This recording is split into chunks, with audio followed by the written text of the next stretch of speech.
What if a single thrown drink could become the beginning of the end for someone you once considered a friend? It sounds dramatic, I know, but trust me, some stories just are. This one started in our living room.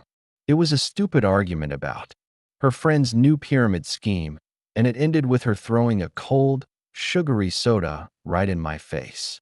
It dripped from my hair, ran down my temples, and soaked the collar of my shirt. And as I stood there, stunned, she threw her head back and laughed. It wasn't a nervous giggle or a confused little snicker. It was a full-throated, mocking laugh that made me feel like a clown in her personal circus. For a second, I didn't move. I just stood there, the sticky liquid running down my face, and looked at her. Her name is Jenna, and her smile was wide and triumphant. But in that moment, something inside me shifted. The endless cycle of outbursts and apologies finally reached its end. This wasn't just another fight. This was the point of no return. I didn't say a word. I just turned, grabbed a towel, and started to wipe the mess off my face. In the background, I could still hear her chuckling to herself, probably already typing out some dramatic version of the story to her friends. But I wasn't just wiping it off and forgetting it. I was starting to build my case. I knew I couldn't just leave it at that. This wasn't the first time her temper had gotten physical, but it was absolutely the last. So, while she was still laughing, in the other room, I took a picture of the dark splash pattern on the light gray wall behind me. I made sure to get a timestamp from my phone's camera, 9:14 p.m. Then, I took another one of the puddle on the hardwood floor. I cleaned up her mess, went into my room, and closed the door. But my mind was already moving on to the next step. Our landlord, Mr. Henderson, is an old-school guy, retired military, kept everything immaculate, and had a zero-tolerance policy for drama. It was right there in the lease we both signed. I opened my laptop, found the digital copy of the lease, and scrolled to Section 12B, titled Tenant Conduct. The clause was crystal clear. Any act of aggression, violent behavior, or intentional property damage is grounds for immediate termination of the lease for the offending party. The evidence was in the photos, and the law was in my email. It was time to make my move. I composed a short, professional email. The subject line was direct. Incident report, apartment 3B. I wrote, "Dear Mr. Henderson, I am writing to report an incident that occurred tonight at 9:14 p.m. During a verbal disagreement, my co-tenant, Jenna M., threw a drink at me inside the apartment, resulting in a mess on the wall and floor. I have attached time-stamped photos for your reference. This is not the first time her anger has escalated to physical action, but it is the first time I have felt the need to formally document it. Per Section 12B of our lease, I am requesting your guidance on this matter." I attached the two photos and hit send. I wasn't sleeping there that night. I went to a friend's place, knowing I had just set something in motion that she couldn't come back from. The next morning, at 7:30 a.m., I got a reply from Mr. Henderson. It was brief and to the point. "Thank you for bringing this to my attention. I will handle it. Please expect a call from me later today." The message was clear. I went about my day, ignoring the dozen texts Jenna sent, which ranged from, "Are you seriously giving me the silent treatment?" to, "Are you okay? I'm worried about you." Around 4 p.m., my phone rang. It was Mr. Henderson. "It's done," he said, his voice flat. "I spoke with Miss M. I delivered her a 30-day eviction notice personally. The reason cited is violent behavior, in violation of Tenant Conduct Policy 12B. She is solely responsible for vacating. Your lease will be amended to reflect you as the sole tenant once she is out. I don't tolerate that nonsense in my buildings." He grunted and hung up. I knew in that moment that I had just dropped a bombshell on her life. But the drama wasn't over. As soon as Mr. Henderson's call ended, my phone exploded. It was Jenna. She was screaming so loud I had to hold the phone away from my ear. "You got me evicted. You went to the landlord over a spilled drink. Are you insane?" she shrieked. I waited for her to take a breath. "It wasn't a spilled drink, Jenna. You threw it at me and you laughed. I hung up. She called back 7 more times, but I didn't answer. That's when the texts started coming from her sister, Chloe, who was always the more reasonable one. What is going on? Jenna is hysterical. Said you got her kicked out. I replied simply. She threw a drink in my face and laughed about it. The landlord has a strict policy on that kind of behavior. It was her choice. Chloe didn't reply for a while. Meanwhile, Jenna was trying to rewrite history. She started a subtle but obvious social media campaign, posting vague statuses about escaping a toxic and controlling relationship and how she was starting over from scratch after being thrown out on the street.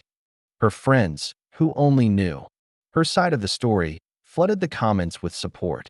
My friend Mark saw it and called me furious on my behalf. Are you going to let her get away with this? You need to post your side of the story.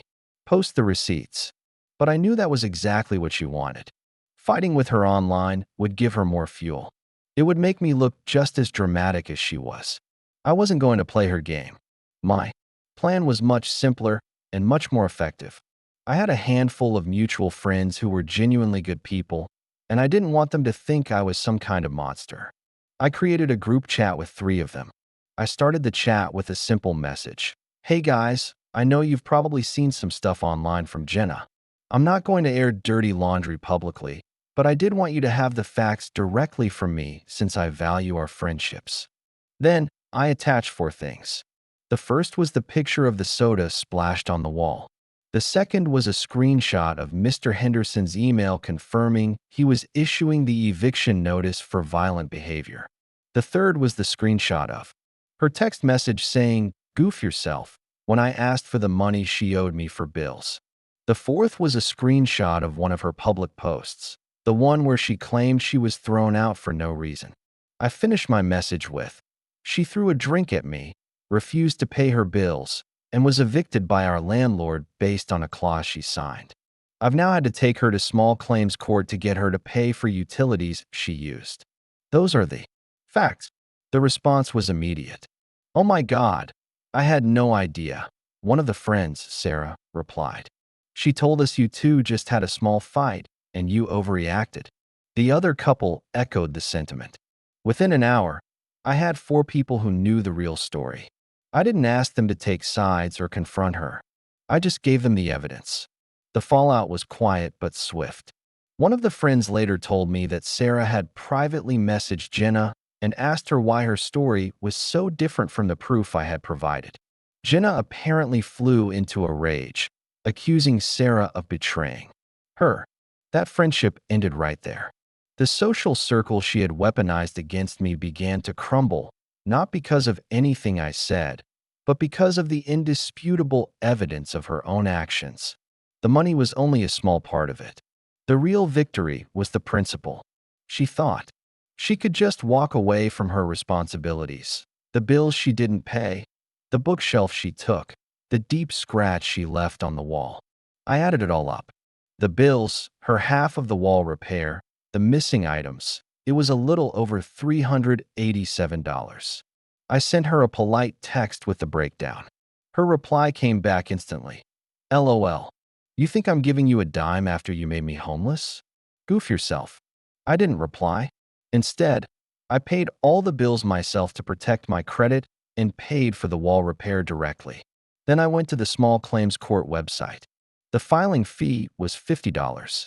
I filled out the paperwork online, uploaded all my evidence, the receipts, the lease, the screenshot of her text. I laid out the facts simply and without emotion. A week later, she was served with a notice to appear in court. That's when her sister Chloe called again. She just called me crying and screaming that you're suing her over less than $400. Really? She said, sounding exhausted. I stayed calm. Chloe, it's not about the money. It's about the principle. She agreed to pay her share. She caused damage. She thinks she can just walk away from her responsibilities. I explained the polite text, the formal payment request, the certified letter I sent her. I told her Jenna had refused every single time. I'm just holding her accountable. There was a long pause. She told us you were being controlling and kicked her out for no reason, Chloe said quietly. I believe you, she said, her voice heavy. She has a habit of making up her own reality. We hung up on good terms. That conversation felt like a bigger win than any amount of money. On the day of court, I showed up in a button-down shirt, a small folder with all my documents organized and printed out. Jenna was already there, sitting on a bench, dressed in all black, texting furiously. She looked up and glared at me, but didn't say a word. When our case was called, we went inside. The judge was an older woman who looked like she had seen everything twice. She asked me to state my case. I stood up and presented the facts calmly. I didn't mention the drink throwing. I just stuck to the financial matters, the unpaid bills, the property damage, the multiple attempts I made to collect the money. I showed her the lease, the photos of the wall, the utility bills, the receipts. It was a simple, emotionless case of unpaid debt and property damage. Then the judge turned to Jenna. Miss M, what is your response? Jenna launched into a tearful, rambling story about how I was a manipulative ex trying to ruin her life. She claimed the bills were fake and that the scratch on the wall was there when we moved in. The judge listened without expression. When Jenna was done, the judge looked at the evidence I submitted. You say this scratch was pre-existing, Miss M? Did you note it on your move-in inspection form? Jenna stammered. Well, no, we didn't. Do one of those. The judge then looked at the utility bills. And these bills cover the period when you were living in the apartment, do they not? Jenna had to admit they did. Her argument completely fell apart. The judge was quiet for a moment. Then she banged her gavel. Judgment for the plaintiff in the amount of $387.54 plus the $50 filing fee. A total of $437.54. She looked completely stunned. I just gathered my papers, said, "Thank you, Your Honor," and walked out of the courtroom. Driving home, I didn't feel ecstatic or triumphant. I just felt quiet. The whole thing was finally over. The money would eventually show up, but the principle was settled. The judgment was a piece of paper that said, "You were right. The facts matter." That was worth more than $437. A few weeks later, I got a check in the mail from the court collections office for the full amount. I used the money to buy a new bookshelf and a new lamp, replacing the one she had taken. The apartment started to feel like my own space. The energy was different. It was calm.